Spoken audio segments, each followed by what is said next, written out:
leadership that teaches you to depend upon another race is a leadership that will enslave you. Any leadership that teaches you to depend upon another race is a leadership that will enslave you. They gave leadership to our foreparents, and that leadership made them slaves. But we have decided to find a leadership of our own. Not your average nigga, I'm a god out the hood. They can't downplay me, I came up, I'm elevated. I ain't gotta say too much for them to know I'm coming for what's mine. You know they see me in my presence, say they see how I'm coming. Young, but you not just gonna finesse me like you did my peoples. Then back when you said they was emancipated. This ain't that. Your head too big, you feeling yourself. The game wasn't fair, you had the advantage, we wasn't educated. I don't look at you people the same. Nah. Your worst nightmare, my skin tone about them chains. Yeah. Not no circus lion, son, I can't be tamed. You gon' have to kill me, pussy, Toby ain't my name. Y'all still want us think our history started when we were slaves? What? Come on now, talk about them pyramids we made. I was chosen by that man, you know y'all just been running game. The nerve of you acting like...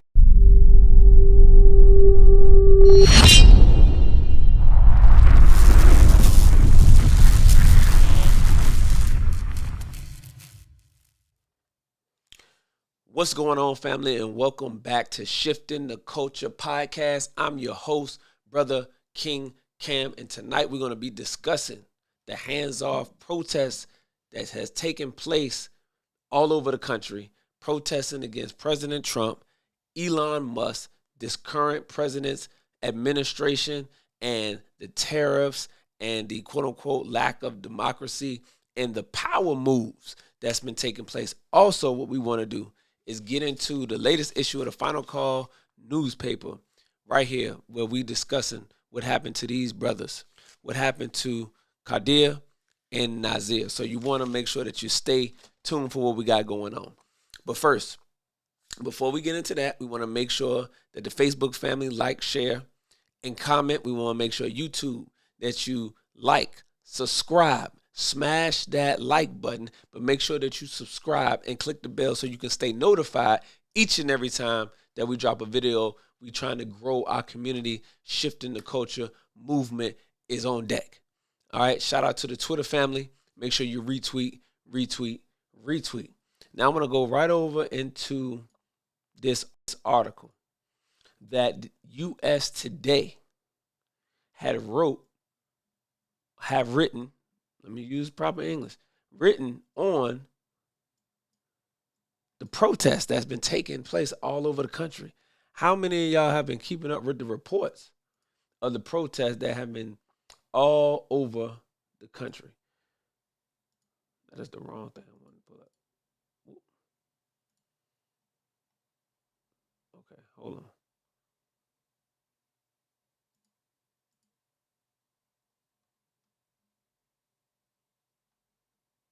Hold on, I want to pull the article up, but I'm trying to have y'all see it at a particular spot. Hold on. There we go. Couldn't figure out what it was. All right. So this is the U.S. Today article. And it says, Washington, D.C. Tens of thousands of people are gathering Saturday, which is tonight or today, at rallies across the country to voice concerns over President Donald Trump's actions since taking office.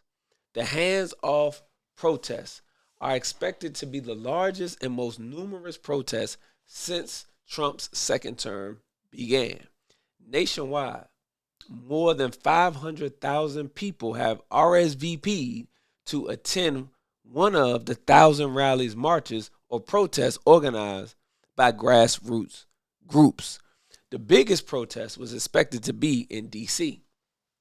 By 1 p.m. Eastern Standard Time, protesters stretched as far as the eye could see along the National Mall, and the crowd had been flowing toward the base of the Washington Monument for hours. Metro Police were forced to shut down 14th Street, a major crossroad across the National Mall, because so many pedestrians were crossing.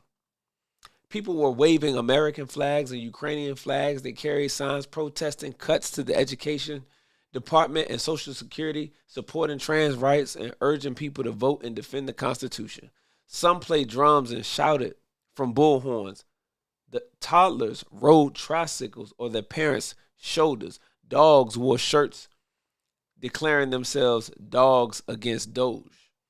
The White House had earlier dismissed the protest, with Press Secretary Carolyn Levitt, I think that's how you pronounce that, telling USA Today this week that protests, lawsuits, and lawfare will not sway Trump from delivering on the promises he made to make our federal government more efficient and more accountable. Trump not in D.C. Saturday, though protests were expected near his estate in Mar-a-Lago, Florida.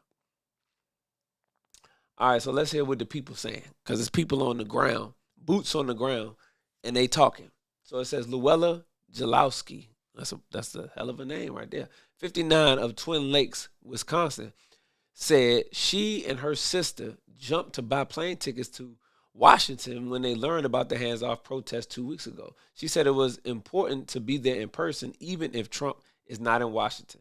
I want to be here. I know he's not here, but I want to be here because this is where democracy starts, she told USA Today. She says she hopes people see the prize of the opposition to Trump and opposition to Elon Musk, who has led the Department of Government Efficiency, which has cut tens of thousands of federal jobs. But Lee Eden, 72, works at the National Institutes of Health and said it was time to stand up and say something. The reductions in force have been so indiscriminate and clumsy laid out that we're actually endangering health and safety at the protection of federal property, he said. Renee Beaver, 45, of Washington, D.C., had friends come down from Philadelphia for the protest. I don't know how much an actual protest can change Donald Trump's mind about anything, but getting out with the people and engaging in solidarity activities, I think, is good for everyone's spirit, and also shows that there is an opposition and there are people that don't like what's going on, she said. So you got people that are gathering across the country that are protesting against the government efficiency plan from Trump and Elon by cutting government spending, and the people are upset about that. So let's read about what's going on across the country and the world. More than 1,200 other protests were planned across the country. Organizers said they wanted to have protests that are not only accessible for people wherever they are in the country, but also highly visible to show the opposition exists in this country, exists in every part of the country. So they literally had 1,200 protests, 1,200 other protests outside of Washington, D.C. And they're pushing back against the policies of this new administration. So they talked about cuts to the education department and Social Security, supporting trans rights, and urging people to vote and defend the Constitution. So this is what you got going on right now with the people, family. And the people are upset. Now, on some of these issues that the people are upset about, I would have to disagree with them on certain ones. Because if we look at the state of things, if we look at the state of certain things, we have to come to a reality of what's been going on, what we have been used to, what's the results, what are the fruits of that labor, and is the fruits good fruit or bad fruit? If it's good fruit, we should continue in the same process and pattern that we've been operating in. But if it's bad fruit, then change is good. You don't evaluate your business or evaluate your life and you see something not working, but you continue to do the thing that's not working. If it's not producing anything positive, then why would you want to continue to do it? So I think some of these areas we have to look at with a non-emotional eye. We have to look at some of these areas with a non-emotional eye and say, has this produced what it should be producing? Because, let's see, I'm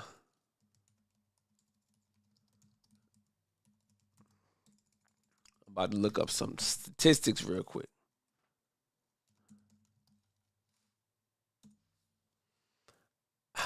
Let's see. This is about to blow your mind. Okay. So if we took the top 5 countries in education, because people are protesting about cuts in the education department. Well, look where America ranks amongst all of the countries in education. If you take the top 5, America's not in the top 5. Top 5 is South Korea, Denmark, the Netherlands, Belgium, and Slovenia. That's the top 5. Then if you roll out top 10, you got South Korea, Denmark, Netherlands, Belgium, Slovenia, Japan, Germany, Finland, Norway, and Ireland. America's not in the top 10. America's not in the top 20. America doesn't come in, and she sits outside of the top 30 in education. She's behind Hungary, Lithuania, Switzerland, New Zealand, Estonia, Portugal, Poland, Russia, Israel, Spain, Canada, Iceland, Australia, France, Sweden, Hong Kong, China, United Kingdom, Singapore, Ireland, Norway, Finland, Germany, Japan. I can go all the way up the list. America's is behind all of these countries.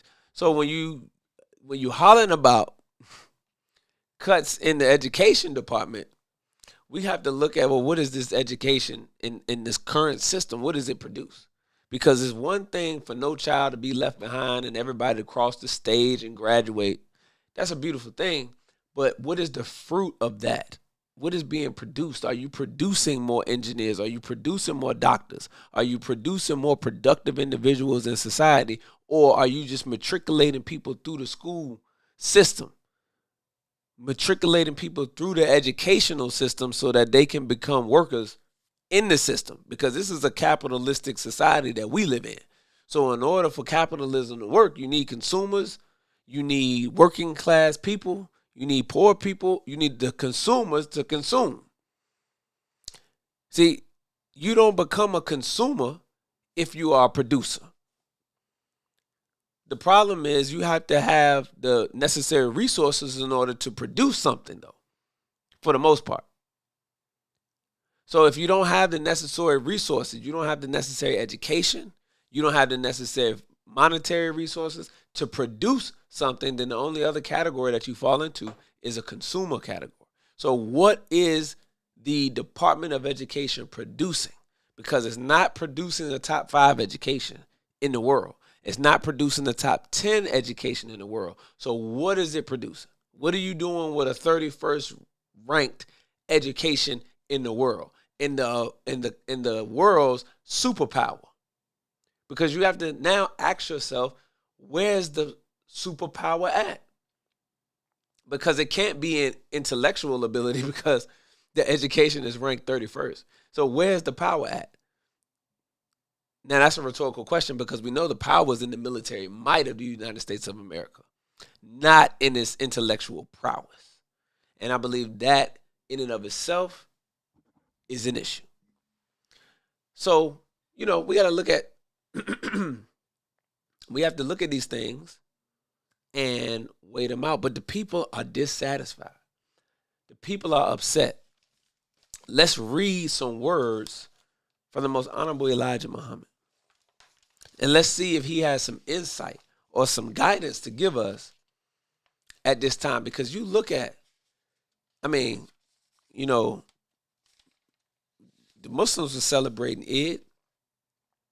We celebrating and tapping into our Islam. So I was unaware. I was totally unaware of these protests that was taking place. I just happened to jump on social media and swipe, and I started seeing, the post about the protest. And that's another thing. I hadn't heard much about the protests, up until today. You hadn't heard much about the protest. So, I find that kind of odd. You didn't have any rumblings Yo, my man's in the Camaro. I don't know if y'all heard that. You probably heard that because it's loud. Even with the sound.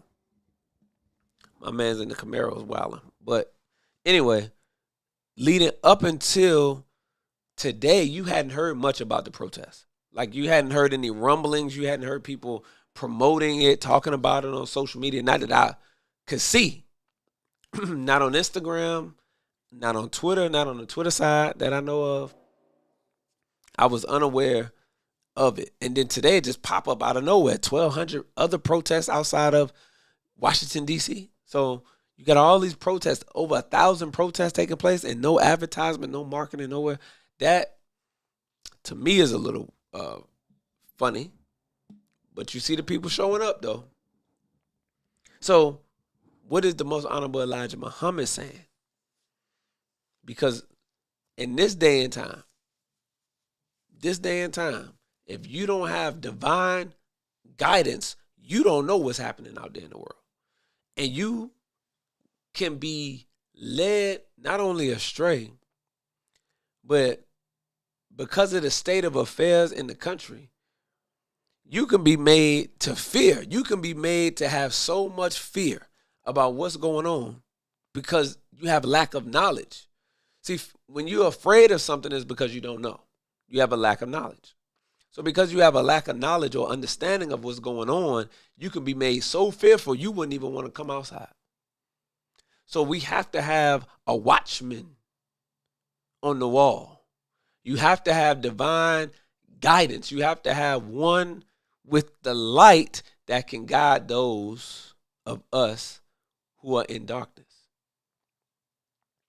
So let's see, because I don't hear nobody else giving us divine guidance. I don't hear nobody giving us light so that we can see what's going on. I hear people acknowledging what's going on. I hear people giving their opinions on what's going on and how they feel that the direction of the administration is going to pan out. But I don't hear anybody talking into what's going on and then giving understanding to what's going on. Because it's one thing to know who, what, when, where. It's a whole another thing entirely to know why. I don't hear nobody saying why. I hear who, what, when, where. I don't hear nobody saying why. The only person, the only individuals that I know giving a why is coming out of the Nation of Islam. The Most Honorable Elijah Muhammad and his chief student, the Honorable Minister Louis Farrakhan. So let's read the words of the Most Honorable Elijah Muhammad out of Fall of America. Now, in this article, I'm going to read from the Final Call newspaper, but if you got the book Fall of America, you can be able to pull this out. Okay? But listen to this. The article is entitled The Calamity by the Most Honorable Elijah Muhammad. The title of this chapter is taken from the Holy Quran, chapter 101, verses 1 through 4. Verse 1, the calamity. What is the calamity? And what will make thee know how terrible is the calamity? In the English language, according to Webster's dictionary, the word calamity means a state of deep distress or misery caused by major misfortune or loss, or a great event marked by great loss and lasting distress and affliction.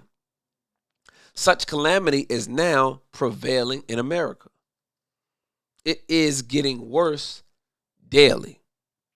The third verse of this chapter, Holy Quran 101 verse 3, asks a question, and what will make thee know how terrible is the calamity? The answer is given in verse 4. The day wherein men will be scattered moths.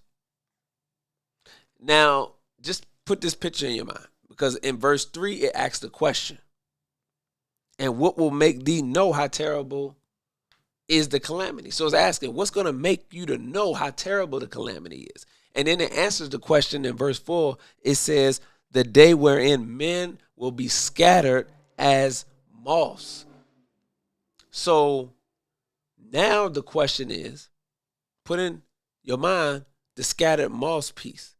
Because if you ever walked outside at nighttime and and you out there on the porch with the porch light on and all the moths are around the porch light, what's that picture look like? All you see is a bunch of moths just flying around. They don't have any direction. They don't necessarily have any goal in mind. They just gathered around the light. So you just see a bunch of moths just flying around. They're not landing on the light. They're not sitting there, but they are just, flying around, crawling, scattered moths. So the Most Honorable Elijah Muhammad in this article points to the Holy Quran, Surah 101, verse 1 through 4, particularly 3 and 4, helping us to get a vision of how we're going to know how terrible the calamity is. And we should look for wherein men are as scattered moths.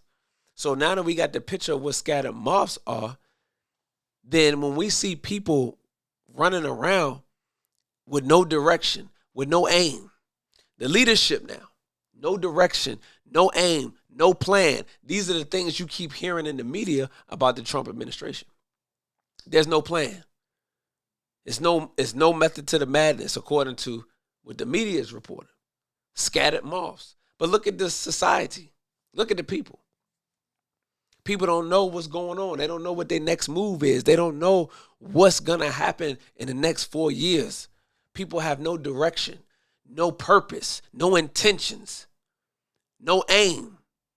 Scattered moths. And what will make thee know how terrible is the calamity? That's to let you know the state of affairs in America is at an all-time high. Because people are confused. People in leadership, especially who are supposed to know what's going on, can't give you an explanation, can't give you a plan, can't give you a blueprint of moving forward. Let's continue to read the article. We do not have to ask anyone whether or not this warning of the Holy Quran is now being fulfilled. We see the fulfillment of this prophecy with our eyes and hear with our ears these great calamities that are now striking America. We see the great division, the great disagreement, disunity, and murder of men. Stop. Now, the Most Honorable Elijah Muhammad, this book was reprinted, or this article was reprinted from the from the Fall of America book in 1973.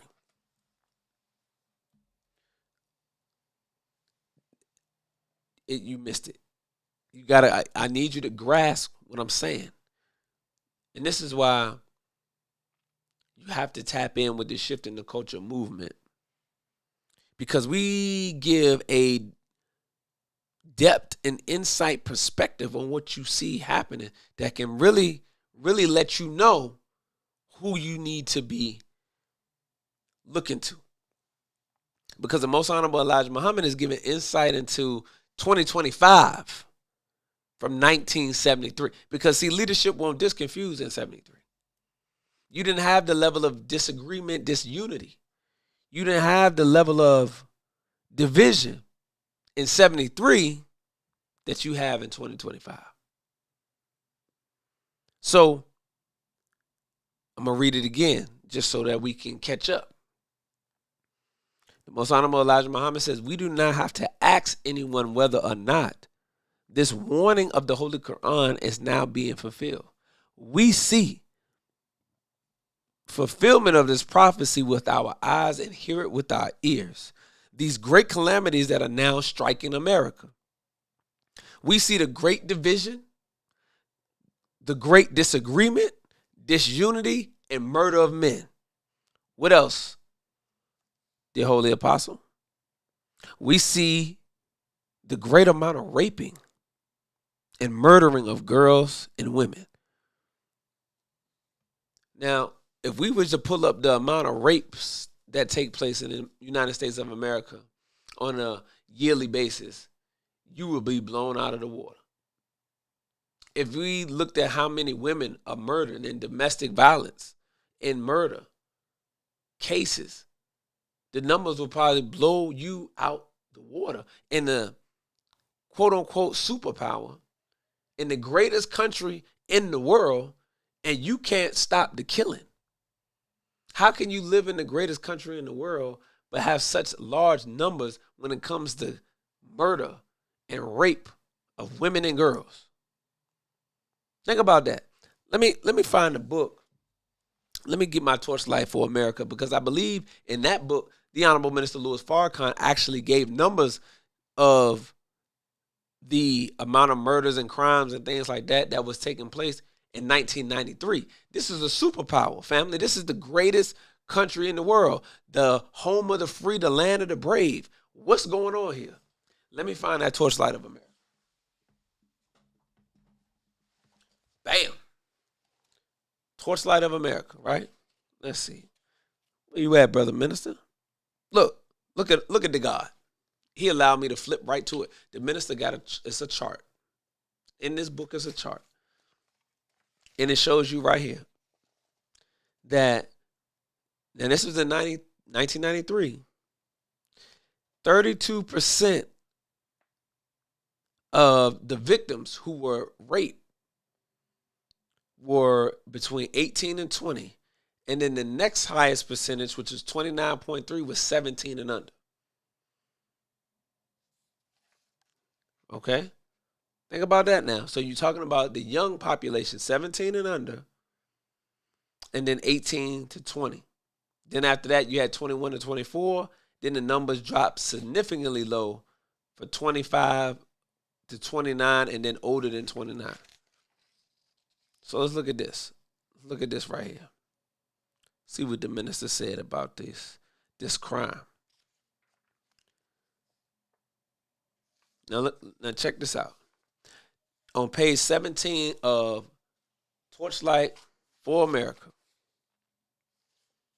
the minister said that living in America's cities has become like living in a war zone. Street crime has become the norm throughout America's cities and even in many of the suburbs. It's difficult to walk the streets in America without the fear of being assaulted or actually being, I think that's a typo because it says assaulted twice. Fear of being assaulted or actually being assaulted. Maybe it wasn't a typo. So it says it's difficult to walk the streets in America without the fear of being assaulted or actually being assaulted. It's difficult to drive your car without the threat of being carjacked. Someone may kill you over a Bulls jacket or stick you up over a gold chain or Air Jordan shoes. Dope has become the major employer in urban communities. The dope industry is greater than a $300 billion industry, 3 times the size of General Motors, the number one company of the Fortune 500. Now look at this. According to the National Victim Center, nearly 750,000 women and girls were raped last year. Now, the minister wrote this book in 93, so if you're talking about last year, it was 1992. This is the most technological advanced country in the world. But you have nearly 750,000 women and girls were raped in 1992. A third of these rapes take place among children. On top of this, another 2 million women are victims of wife beating or domestic violence. At the root of most arguments in the home is money or the lack of it. Yet many politicians who have shown no compassion for unemployment and the poor say they support promoting family values. So let's go back to the Most Honorable Elijah Muhammad's words. He says we see the great division, the great disagreement, disunity, and murder of men. We see the great amount of raping and murdering of girls and women This is great. There is great robbery and thieving going on every hour of the day and night. So the Most Honorable Elijah Muhammad in 73 was on point. But then the minister came with the facts of the day in 1992. So in 2025, why are we experiencing the same thing? In 2025, why are we experiencing the same thing? Think about that now. Think about that now.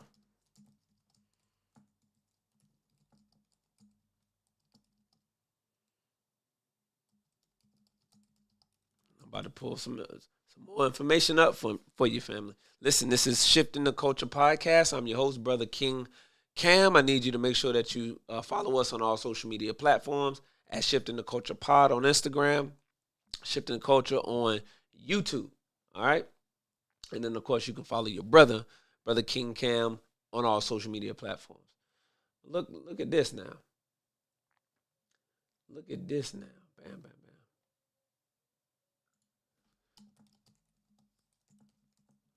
We got to look at some 2025 states, some 2025 information here. Boom, boom, boom, boom, boom, boom, boom. All right, where we at? Where we at? Okay, bam.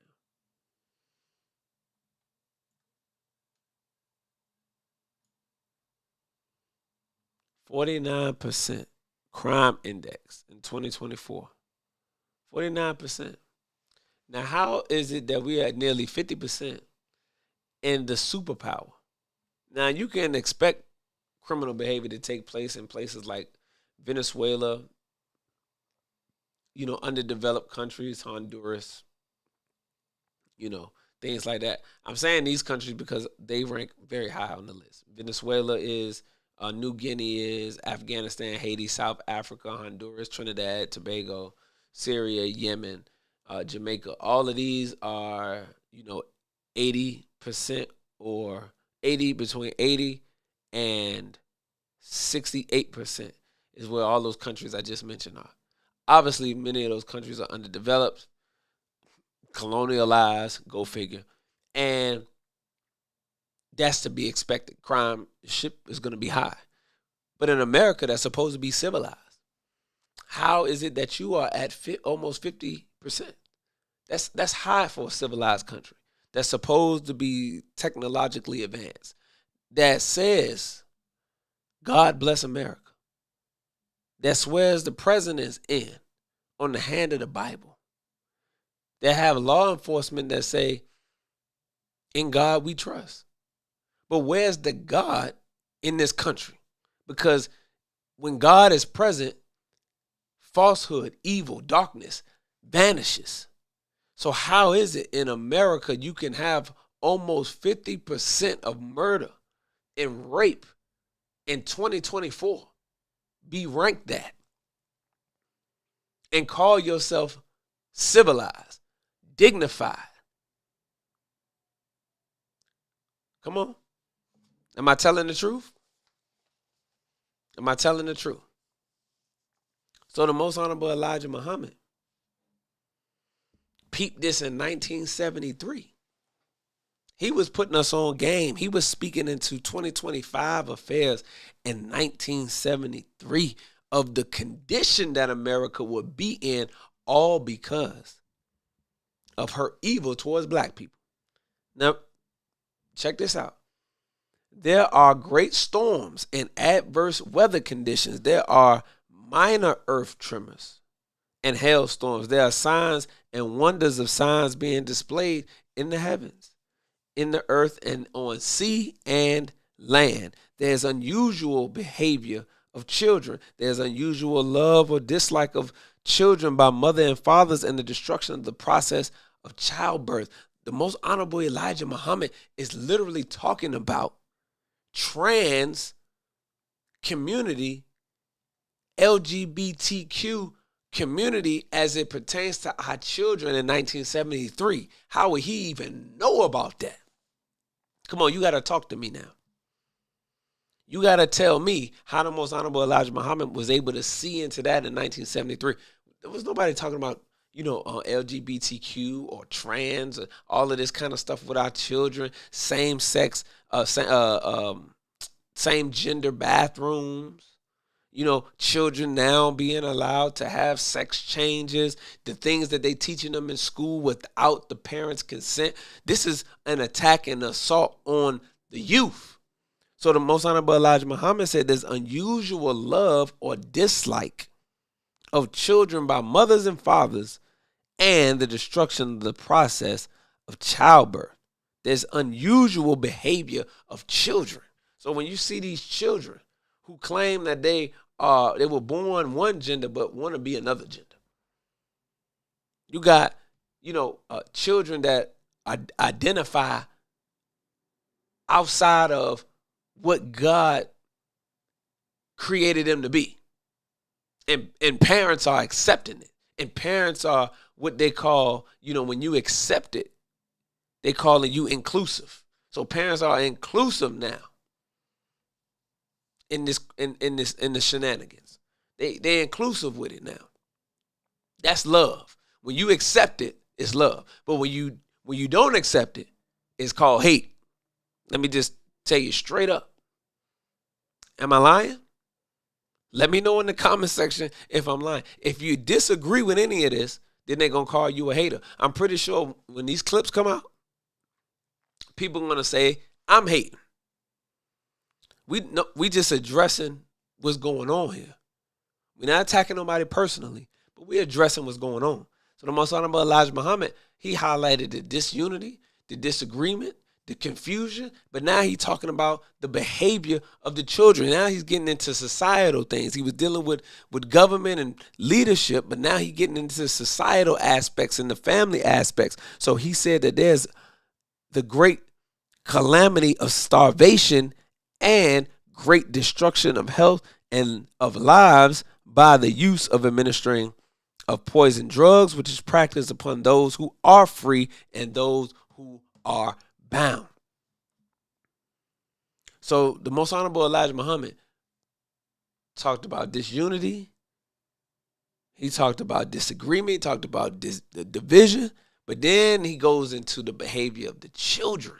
He goes into the strange love between the mothers and the fathers and the children. Then he goes a step further and he gets into starvation, because that's a huge thing. You literally have homeless veterans that are out on the streets and people not able to get the adequate amount of food.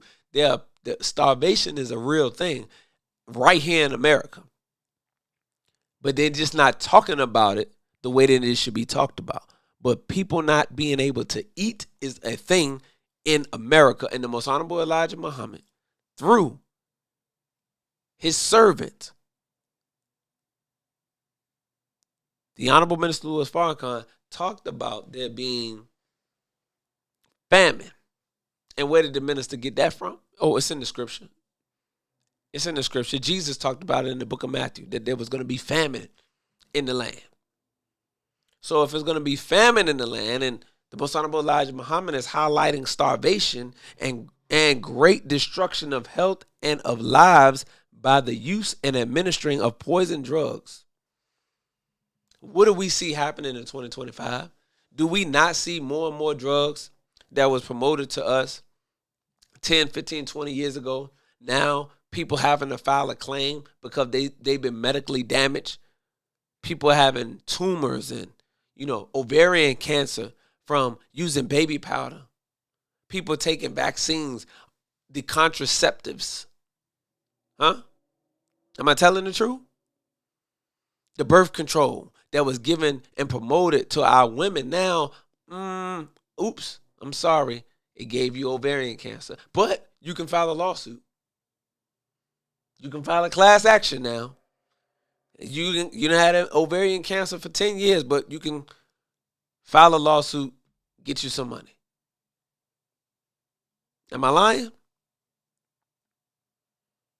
So the Most Honorable Elijah Muhammad said that there is great calamity of starvation and great destruction of health. Great destruction of health. The United States of America is the most unhealthiest country on the planet, the most obese country on the planet. How does that happen? With the greatest minds, supposedly, in health. You heard in the articles from somebody who actually worked in the, where they worked at. Where did they work at? Right here. In the National Institute of Health. You got somebody in the National Institute of Health. This is what they said. The reductions in force have been so indiscriminate and clumsily laid out that we're actually endangering health and safety at the protection of federal property. So he worked at the National Institute of Health. And he's talking about the government's inability to roll out an effective plan so that it wouldn't endanger health and safety of the people. The problem is the health and safety of the people have been jeopardized and have been endangered, black people speaking, for over 400 years. Our life has been endangered. And our health and our safety has not been protected. Somebody got to talk to me because we need to understand, what are they talking about? None of this stuff is new to us. Y'all are Johnny-come-latelys. Y'all are Johnny-come-latelys. Just think about it. You Johnny-come-lately to the party because black people have been dealing with this for over 400 years. Endangered species, feeling in danger. You talking about public. You talking about feeling in danger. Black people feel in danger every day.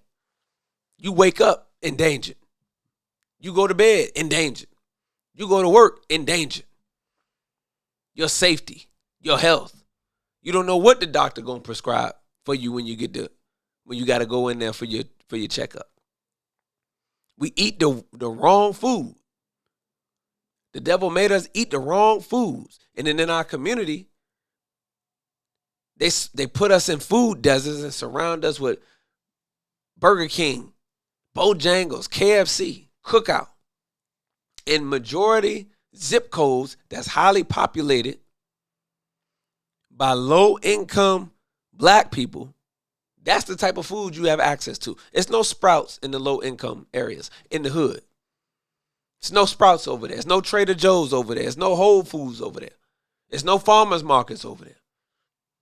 You'll have a Kroger, though. You'll have one of them big chain. You're going to have a Walmart. One of them big chain, big box stores. You're going to have one of those there, but you're not going to have nobody who's specializing in fresh, organic foods. So they feeding you the wrong food. Your body's rejecting and fighting against the wrong food for so long. Ultimately, your body starts to break down. Organs start to fail. Now you go into the doctor. Now you prescribe these poison drugs the Most Honorable Elijah Muhammad talked about. Come on.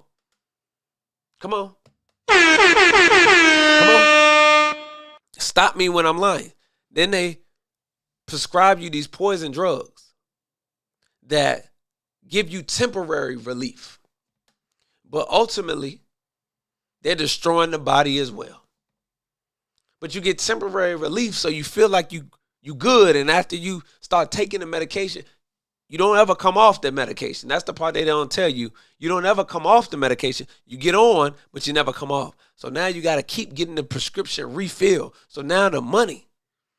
Now you becoming a money cash cow, money maker for the pharmaceutical industry because they done captured another healthy person, made them sick, and made them become a part of the pharmaceutical industry. It's real talk. It's real. So the Most Honorable Elijah Muhammad is highlighting this in 1973. I got to keep bringing that point up because you have to ask yourself, everybody, will admit that the Most Honorable Elijah Muhammad was a great black leader, great businessman. People don't mind admitting that. But when it comes to his divinity, the fact that he said that he was the messenger of Allah, and we believe him to be the messenger of Allah, and so much more than that, and that he was taught by God directly. How does a man in 1973 have the insight of what would be taking place in 2025 without the key, without the vision of Almighty God Allah? How? Only God would have been able to show him that. Only God. The Most Honorable Elijah Muhammad didn't have Google. He didn't have Alexa. He didn't have Alexa. He didn't have Siri. He didn't have Google. He didn't have social media. He didn't have a high school diploma. But it's proof that he could see down.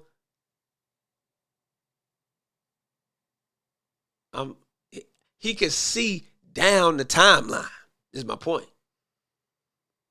He could see what was coming and was giving us warning. That watchman I was talking about. So he says, listen, the poison drugs, those who are free, practicing those who are not free. Then it says, what has been known as America is threatened today with total destruction. America is destroying herself in her effort to destroy her black slave. The water and air of America is being polluted by chemical bacteriologists. So when you hear about the chemtrails, and all of us know about the chemtrails by now, you know what's going on. Baba Dick Gregory informed us about the water pollution that was taking place and how they would water in zip codes of highly populated black communities would have a higher level of magnesium in the water. And the magnesium imbalance in the body created violence in the people. So when they ask about why is the murder rate so high in the black community, but we have food deserts, we have chemtrails over our head that's trickling down, we breathing that in, and then we have the water that's polluted with increased levels of magnesium that cause violence. What is taking place in your community? What is happening in your community? Is there not an assault on black people taking place in these different neighborhoods? What's going on here? Polluted water, polluted air, polluted food. Huh? But the Most Honorable Elijah Muhammad, again, letting us know what's going down. Letting us know what's going down. America's scientists of war conduct dreadful experiments on how best to kill human beings by the millions and wipe out the life of whole continents. We already know what America likes to do with her foreign policy, how she go into other countries, experiment on other individuals, poor people who can't stand up for themselves, who don't have the rights to push back against some of the stuff. Now, in America, they do the same thing, but they got to be, they got to be slick with it. They got to go in and around the Constitution. They got to introduce stuff on the sly. We just came out of one of the greatest attempts on American people by its own people through the jab. And now not we, because I already knew what was going on. The Honorable Mr. Louis Farrakhan in the Criterion told us not to take that jab. And he told us why not to take that jab. But some of us didn't listen, and we thought that white people ice is colder. The enemy ice is colder, so we listened to the scientists and the science and the doctors. Even though the doctors and the medical community was divided, even you had some white doctors that were against other doctors that was telling you, hey, take the jab. And then you had the other one saying, hey, wait a minute. My research said we shouldn't take the jab. So Nobody wants to acknowledge the fact that the medical industry in and of itself was not settled or convinced that that was a safe thing to take. On top of the fact, the Honorable Minister Louis Farrakhan gave us divine guidance and said, don't take that. Talking specifically to black people, not to take it. And then what happened? What happens now, a year later, after the words of the minister? A year, 2, 3 years later, after the words of the minister have gone forth, you have professional athletes passing out on Monday Night Football, Thursday Night Football. You got college and high school athletes going into cardiac arrest. LeBron James' son, cardiac arrest. You got all of these different medical emergencies. Now, nobody's coming out and saying, hey, we took the jab. Nobody coming in saying that, because if it's found to be that was one of the causes, then it just furthers and helps bolster our point. Remember, they have now come out and said we should not have tried to force people to get beat up. You understand me, twin? They come out and they say we should not did it, but now look at the effects. Look at the damage. You see what's taking place. So, Most Honorable Elijah Muhammad was so wise. So wise. So wise. And the minister and the messenger being on one accord, as you listen to the minister in 93 in Torchlight of America, he's right on par. Right in the same pathway. I mean, footstep after footstep behind the Most Honorable Elijah Muhammad. The Most Honorable Elijah Muhammad gave us this in 73. Here come the minister in 93 with the charts, with the data, with the actual facts, with the science and the mathematics to back up the divine wisdom and guidance given to us by the Most Honorable Elijah Muhammad. Listen. This ain't, being arrogant. This ain't bragging. This is just actual facts. I'm just talking about a Georgia-born black man. I'm just talking about a Georgia-born black man right here, who that Reader's Digest proclaimed to be the most powerful black man in America at the time of this writing of Message to the Black Man. Listen to what James Baldwin said about the Most Honorable Elijah Muhammad. He said, Elijah Muhammad has been able to do what generations of welfare workers and committees and resolutions and reports and housing projects and playgrounds have failed to do. He has done all these things which our Christian church has spectacularly failed to do.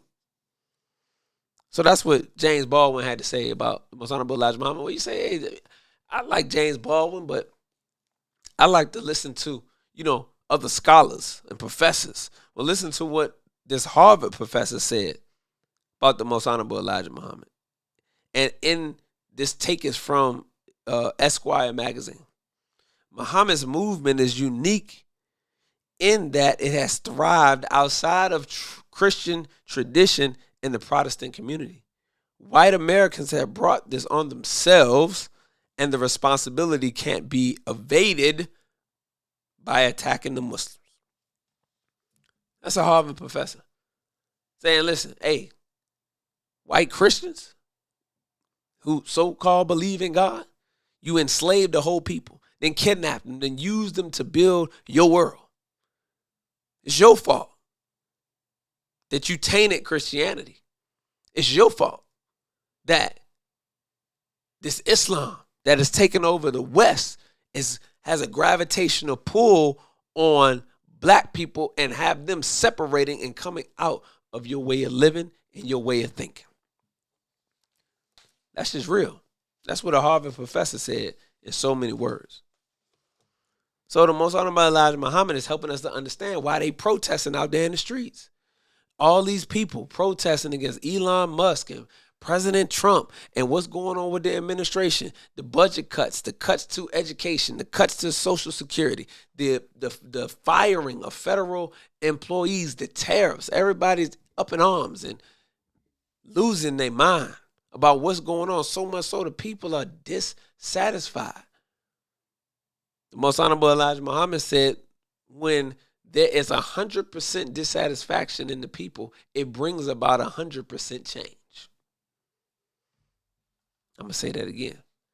When the people have reached 100% dissatisfaction, when there's 100% dissatisfaction among the people, it brings about a 100% change. So you say, Brother Cam, what are the solutions? What are the solutions? Listen to this. And then we're going to go right into the solutions. Because the Most Honorable Elijah Muhammad, in this article, The Calamity, he says this: at such time as the destruction of America, if Allah, God, has not chosen some of the people of America, the black slave, to be his people, there would not have been any flesh saved from America.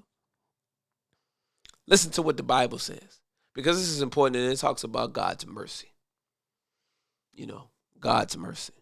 It says in Mark 13:20, and except that the Lord has shortened those days, no flesh should be saved, but for the elect's sake, whom he hath chosen, he hath shortened the days.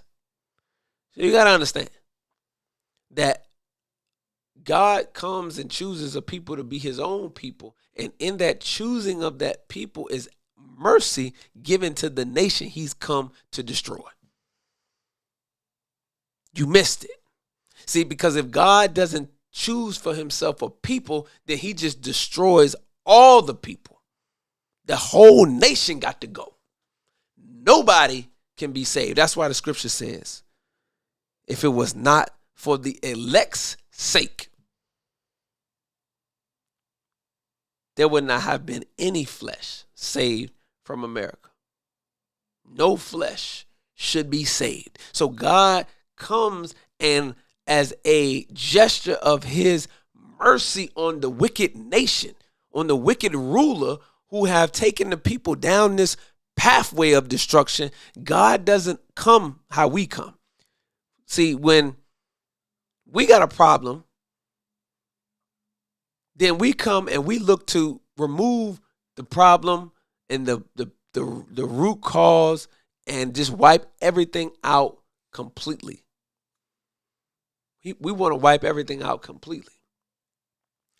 But God does not operate like that. See, that when there's an issue, he makes a determination, but then after his determination is made, he gives you a way out. See, his always, once you go rebellious to his way and you become contrary, the judgment is always the same. Total destruction. Check it out. It's in your book. It's in your Bible. It's in the Holy Quran. What you talking about, Sodom and Gomorrah? You talking about ancient Babylon? You talk about any of these other nations that you could think of. Ancient Rome. All of these nations brought to their knees. Ancient Egypt brought to their knees, family. Because total destruction was the outcome, because they refused to take the mercy. God gave them mercy. He gave them mercy in the form of a man. There you go. See? Let them cook. Let them cook. Let them cook. God gave them mercy in the form of a man. A well-made man. Think back to the days of Noah. See, those people was off the path. But guess what? God gave them Noah. He gave them mercy in Noah. Abraham. People, idol worshipers. But guess what? God says, I'm going to send them Abraham. My mercy is in Abraham. Follow him. Lot, Sodom and Gomorrah.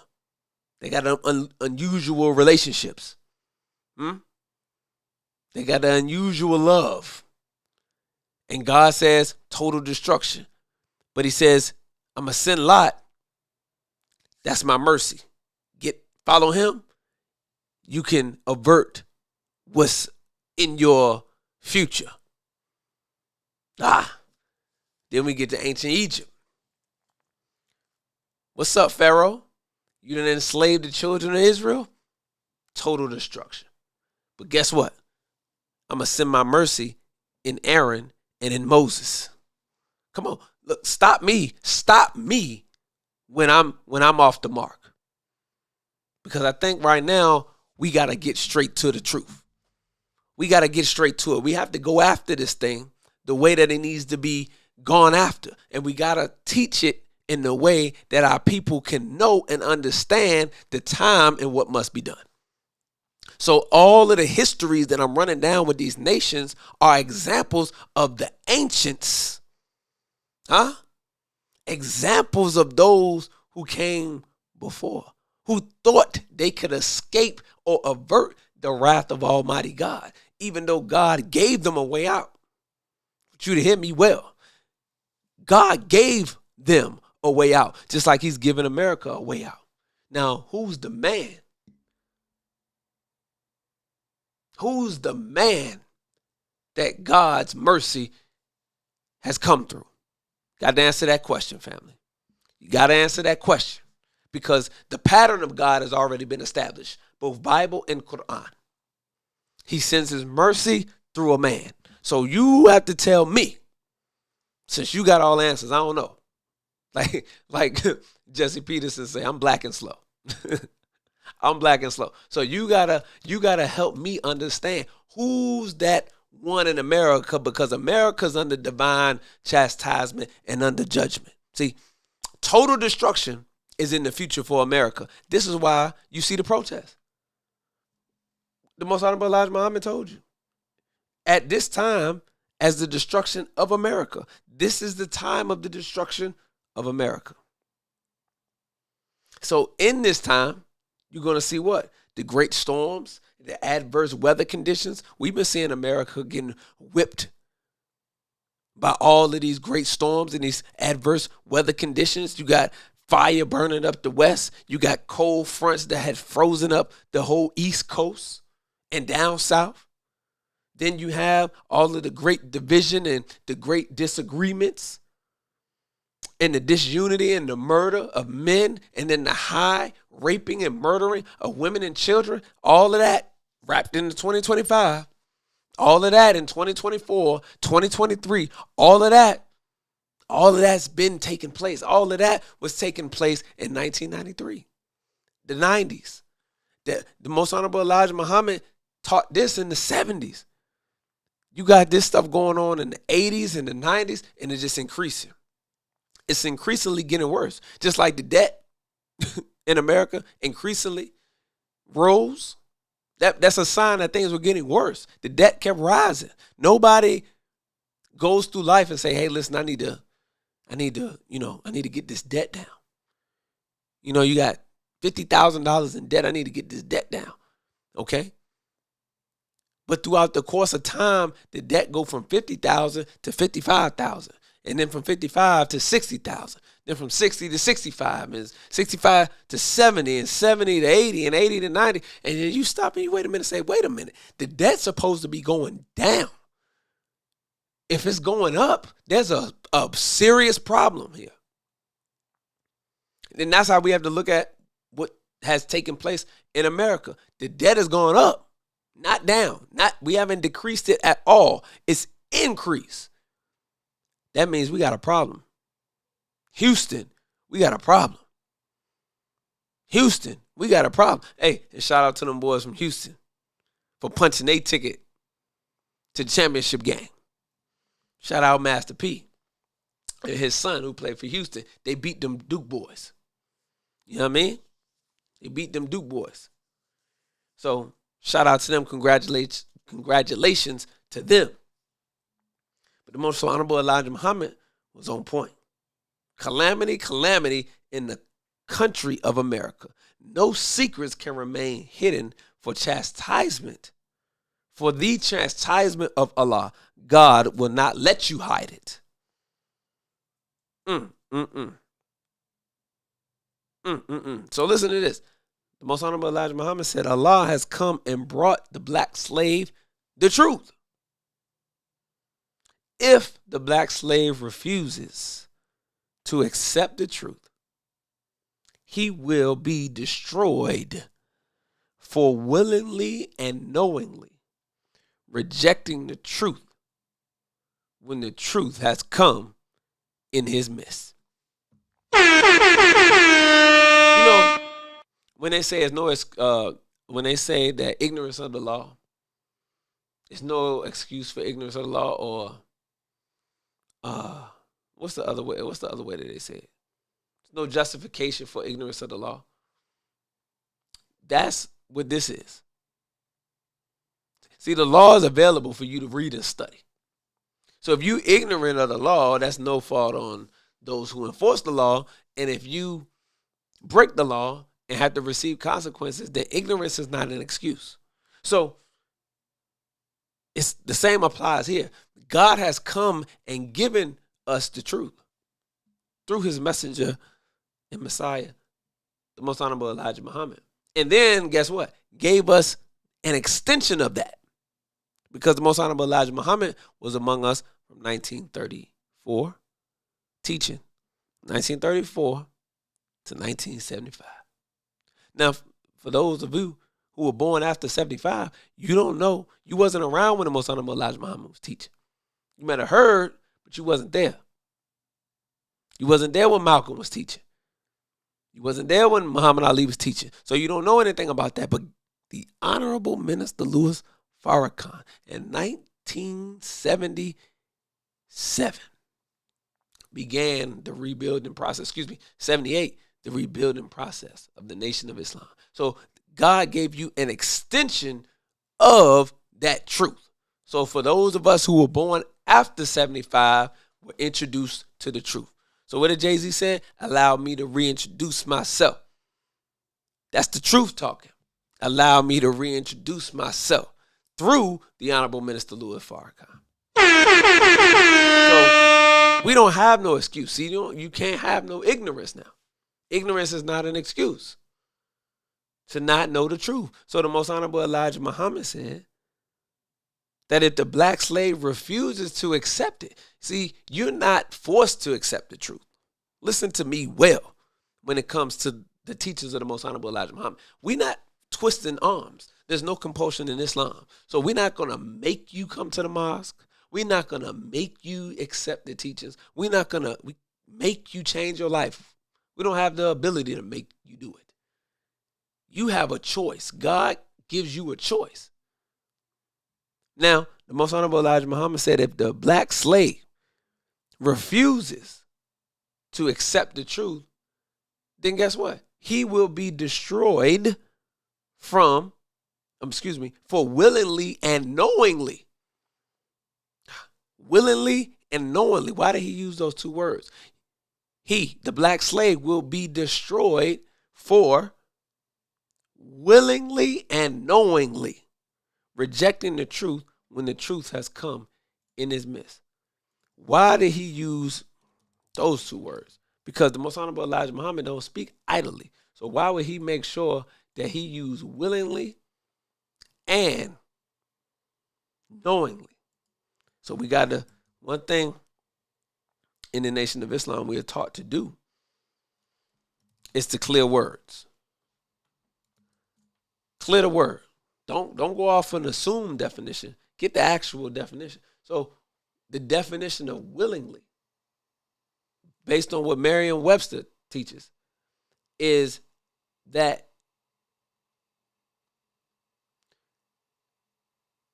you are inclined or favorably disposed in the mind, willing and eager to help. You ready.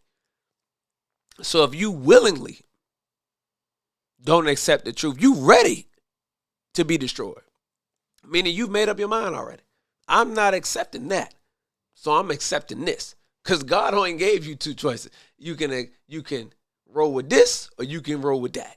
You can get with this or you can get with that. One of the two. So if you do it willingly, that means you've made up your mind pretty much. I'm sticking to what I'm sticking to. Okay, cool. So this is what it is. You have accepted by choice or without reluctance, willingly. So you didn't have nobody twist your arm. You did it without reluctance, like you did it. You stamped it. You stood on business when you willingly did not accept the truth. So willingly, meaning you did this consciously. You did this knowing, and comfortable with the consequences. Not only knowing the consequences, but comfortably accepting them. So why did he use knowingly? Because he used willingly and he used knowingly. So what is the definition? What Marian, what you say?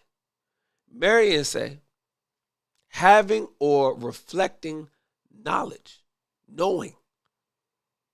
So you have taken the information that you know and computed it. See?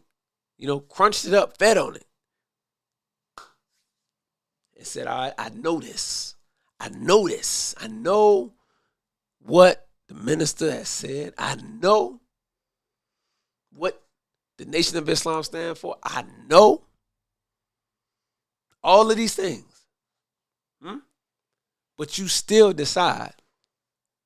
You still decide that you don't want to come on in. So the Most Honorable Elijah Muhammad said, when you do this, when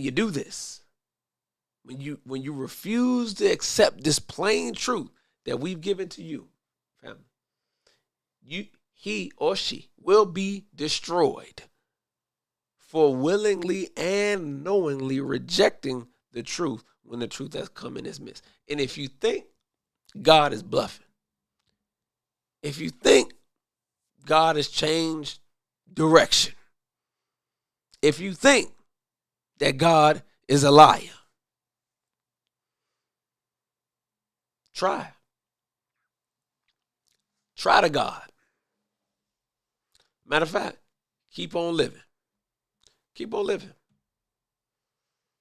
You'll see. Because God ain't playing today. God ain't playing with us today. And this is why, it's so much that's happening. Because God is angry. And we couldn't even get into, I don't even know. Because boy, we've been in this so heavy. We didn't even get a chance to transition. And family, listen, thank you all for those who've been tuning in to Shifting the Culture podcast. I'm your host, Brother King Cam. Thank you all who have been engaged. And, man, just let me know what you think about the show so far. But that right there, that piece was so heavy. We might have to save this article for another day. Because I really want to get into, as the front page of the current Final Call newspaper states, what happened to Qadir and Nazir. And we'll just go over it quickly. I don't have much time because we got to get ready to get up out of here. But it says there are so many unanswered questions about this whole situation. Family seeks answers in case of twin brothers found shot to death in Georgia. Man. It says the Black Georgia family is still seeking answers after hikers found twin brothers Qadir Malik Lewis and Nazir Raheem Lewis, 19, dead on top of Bell Mountain in Hiawassee, Georgia. The investigation is still ongoing, and so far there are more questions than answers about what happened to the young men. According to the available information, known so far, below is a short timeline of locations and events. So what we're going to do is we are going to get into this a little bit more, but we definitely want to tap in and find out what happened to Qadir and Nazir and what's going on with that investigation. I encourage each and every one of you all to get the Final Call newspaper, the latest article, in the latest paper, so that you can tap in. But let's just think about what's been going on. And let's see if we want to be of those who are knowingly and willingly gonna reject the truth and follow the pathway of the ancients. All right, family? So I appreciate you all for tuning in tonight. Make sure you follow us on all our social media platforms. Shifting the Culture Pod on Instagram, Shifting the Culture on YouTube, and Brother King Cam on all social media platforms. All right, family, until next time, appreciate you for tuning in. Peace.